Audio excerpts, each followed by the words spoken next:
날이 더워지면서 각종 과일들이 쏟아져 나오는 계절입니다.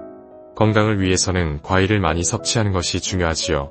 그런데 대부분의 영양소가 껍질에 몰려 있기에 과일의 영양을 제대로 흡수하려면 껍질째 먹는 것이 필요한데 농약 때문에 고민이지요.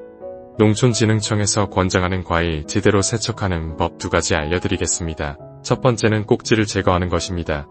과일을 세척할 때는 과일 꼭지를 반드시 제거해야 하는데요. 딸기, 토마토 등 과일 꼭지엔 대장균 등 세균이 많이 서식하기 때문입니다.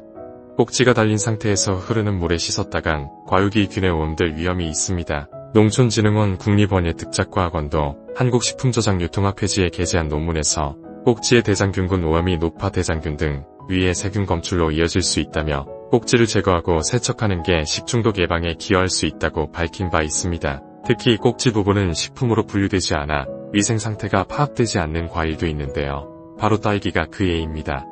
한국식품공정에선 딸기의 과실 부분만 식품으로 보고 꼭지나 잎 등은 비과실 부위로 분류돼 관리기준 적용 대상에서 제외됩니다. 그래서 꼭지 부분의 오염도를 측정하거나 관리하는 기준이 없기 때문에 과일 꼭지는 반드시 제거하고 세척하는 것이 안전합니다. 두 번째는 껍질 있는 과일은 담근물로 세척하는 것이 좋다는 것입니다.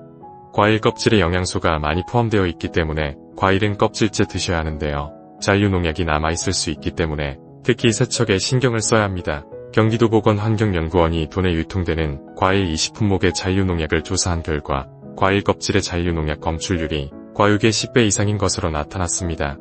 농약을 아예 피하고 싶다면 무농약 과일을 먹는 게 가장 안전하기는 하지만 그러나 무농약 과일을 선택할 수 없는 상황이라면 물로 세척을 꼼꼼히 하는 것이 필요합니다. 포도나 블루베리처럼 알이 많은 과일 같은 경우에는 담근물 세척을 하는 게 좋은데요.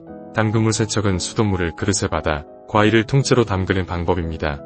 흐르는 물에 씻는 것보다 물에 통째로 과일을 담그면 물과 식품이 접촉하는 부위가 커져 오히려 세척력이 높아집니다.